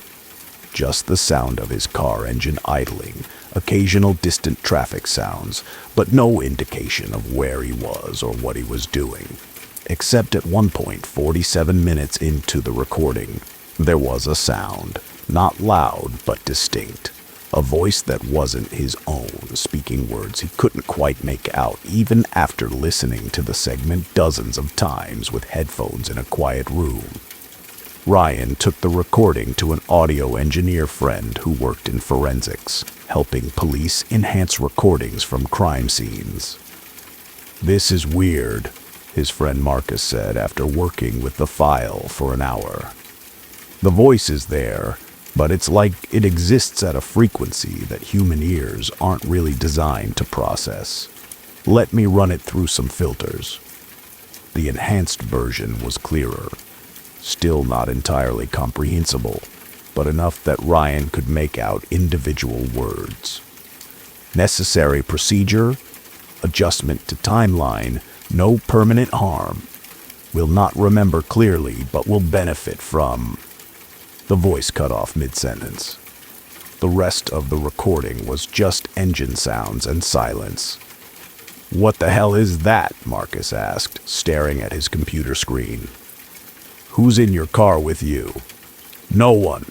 I'm always alone on these drives." "Then where is this voice coming from? It's not radio bleed, not interference. It's someone speaking directly into your recording device. Someone who's there, but somehow you don't remember them being there." Ryan took the enhanced recording home and listened to it dozens more times. The voice was androgynous, calm, clinical.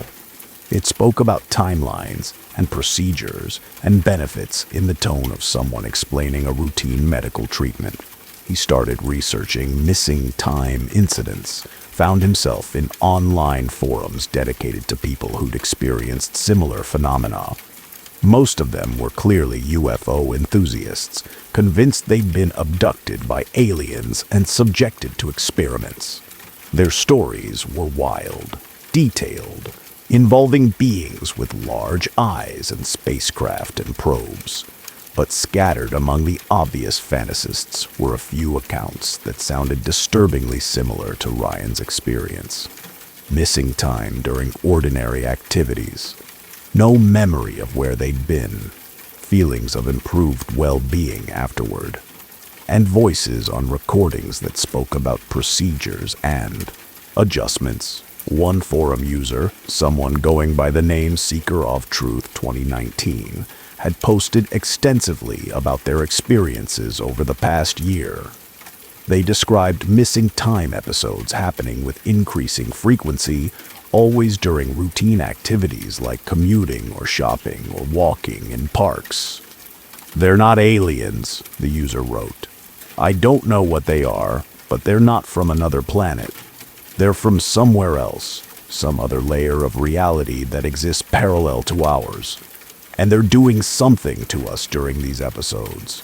Something that our minds can't process properly, so we just don't remember, but we benefit from it somehow. Like they're fixing us, adjusting us, preparing us for something." Ryan sent a direct message to Seeker of Truth 2019, explaining his own experiences and asking if they had any additional insights. The reply came within an hour. "Have you started seeing the shimmer yet? The way air sometimes looks like it's vibrating at the edges of your vision? That means they're getting closer to completing whatever they're doing. That means you're almost ready." "Ready for what?" Ryan wanted to ask, but the user had logged off and never responded to follow-up messages. But now that the concept had been planted in his mind, Ryan started noticing it. The shimmer. It was subtle, easily dismissed as eye strain or tricks of light. But it was there, particularly on Tuesday evenings, particularly in the hours before his missing time episodes occurred. He was seeing the shimmer more frequently now, not just on Tuesdays, not just in his car. It would appear at random moments during his day, while he was working at his desk, standing in line at the grocery store, lying in bed before sleep. And with the shimmer came something else. A feeling. Not fear exactly, but anticipation. Like his mind knew something was coming, even if his conscious thoughts couldn't identify what. The next Tuesday, Ryan made a decision. Instead of letting the missing time happen passively, he would try to stay aware during it. He would fight against whatever made him forget. He would force himself to remember. He left work at his usual time, got in his car, and started driving. But this time, he narrated everything he saw out loud, creating a continuous verbal record that the audio recorder would capture. Pulling out of the garage, passing the security gate, turning left onto Franklin Street, stopping at the red light. There's a shimmer at the edge of my vision, like heat waves, getting stronger. I'm going to keep talking. I'm going to remember this. The shimmer intensified. Ryan felt his consciousness beginning to slip, like falling into deep water.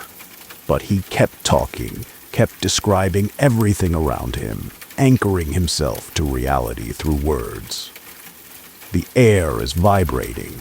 Everything looks wrong. The light is the wrong color. There are shapes, not shapes, presences. Something is in the car with me. Multiple somethings. I can't see them directly, but I know they're there. Ryan's hands were still on the steering wheel, but he realized he wasn't controlling the car anymore. It was moving on its own, taking turns he didn't choose, following a route that had nothing to do with his normal commute.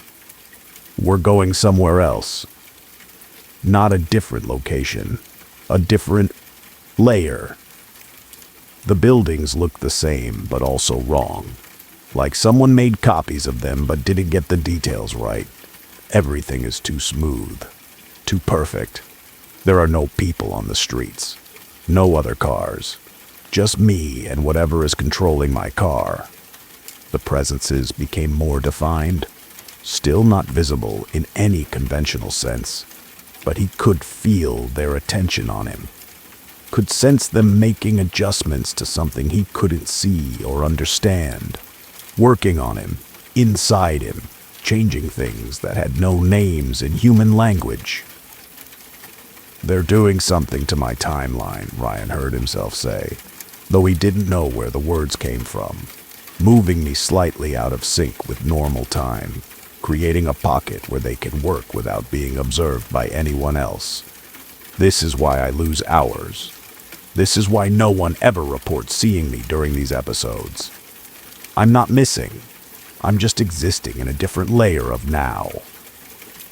The presences communicated something to him, not through words or images, but through direct understanding that bypassed language entirely.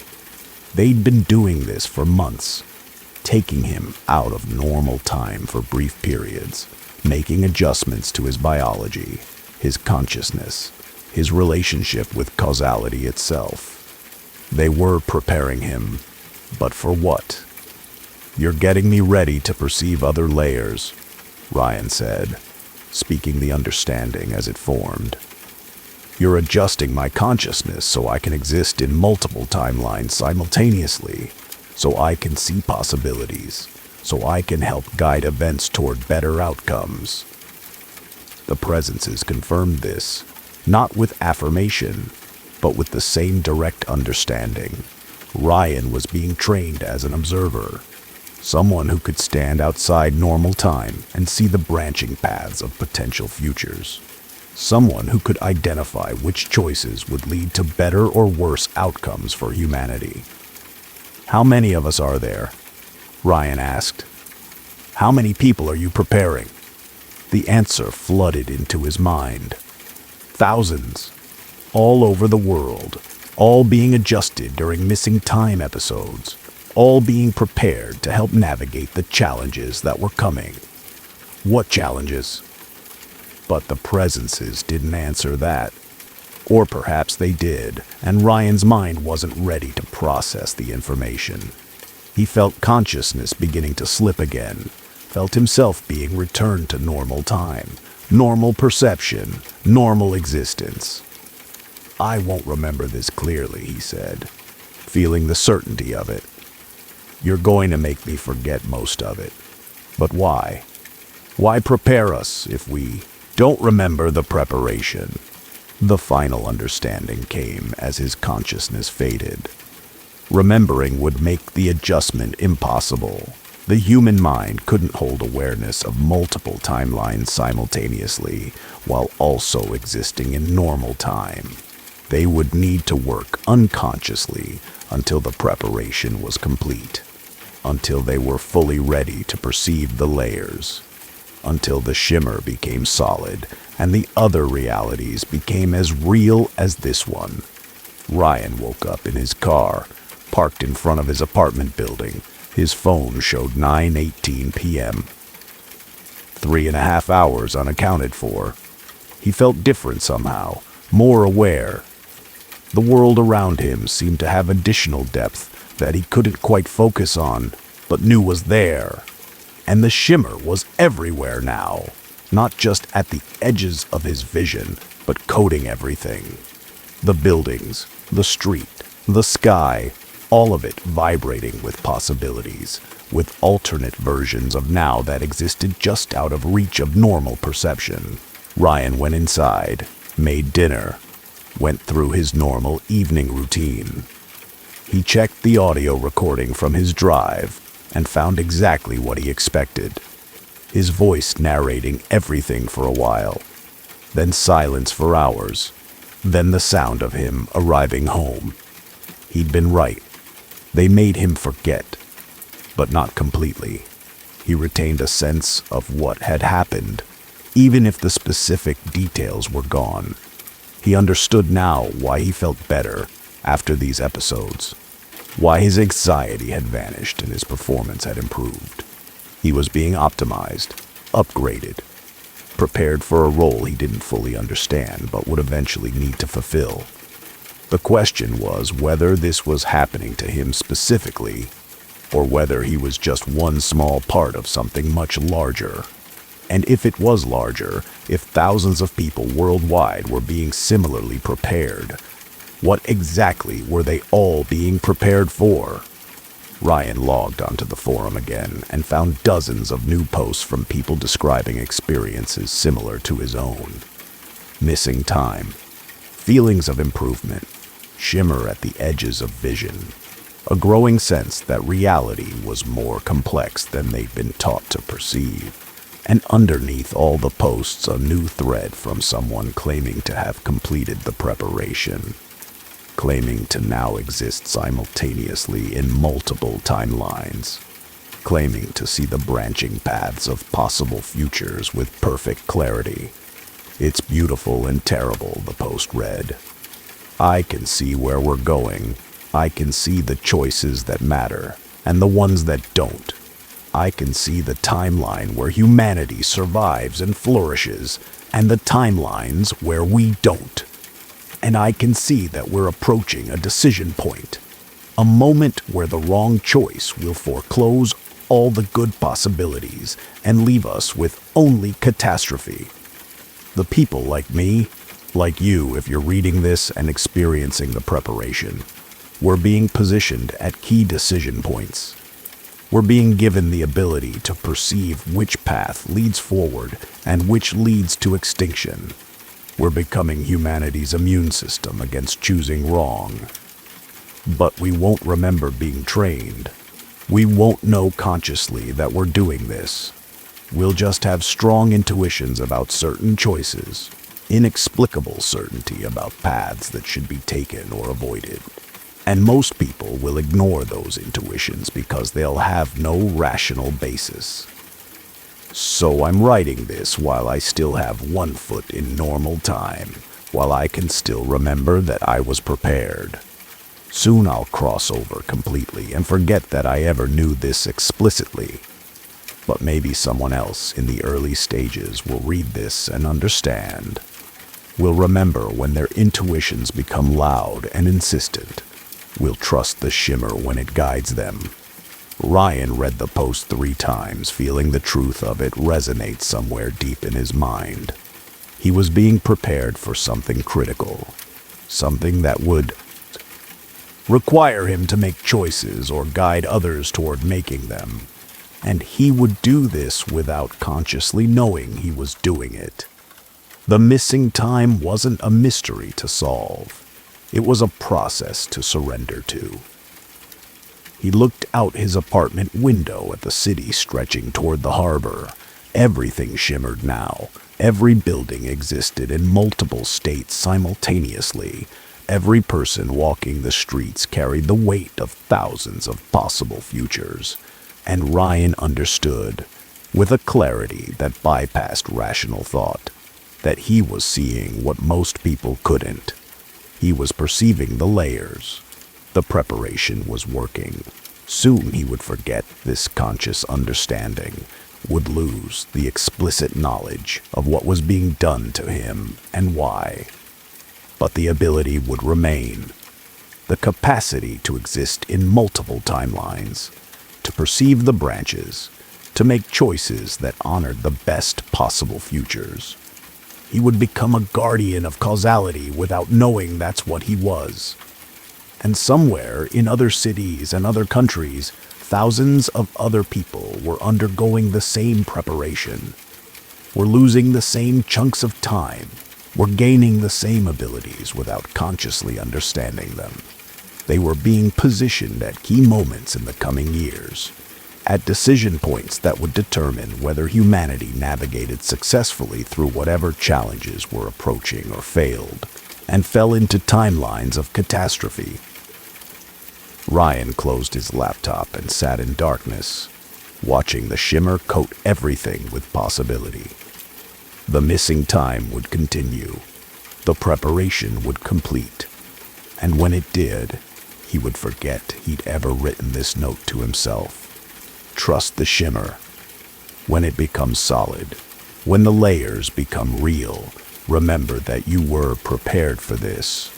Remember that your intuitions have been refined, and remember that the choices you make, the paths you guide people toward, they matter more than you can consciously understand. You are humanity's immune system now. Act like it. That's all the time we have for tonight. Thank you so much for spending your evening with me in the darkness. I hope these stories have given you exactly the kind of chills and unsettling thoughts that make the best horror experiences. Before you drift off to sleep, don't forget to like and subscribe if you enjoyed tonight's tales. And remember, tomorrow night, I'll be back with more mysteries, more shadows, and more stories that blur the line between the possible and the impossible. Until then, sleep well, dream peacefully, and try not to think too hard about missing time, immortal serial killers, or houses that refuse to let go. Sweet dreams, my friend. See you tomorrow night.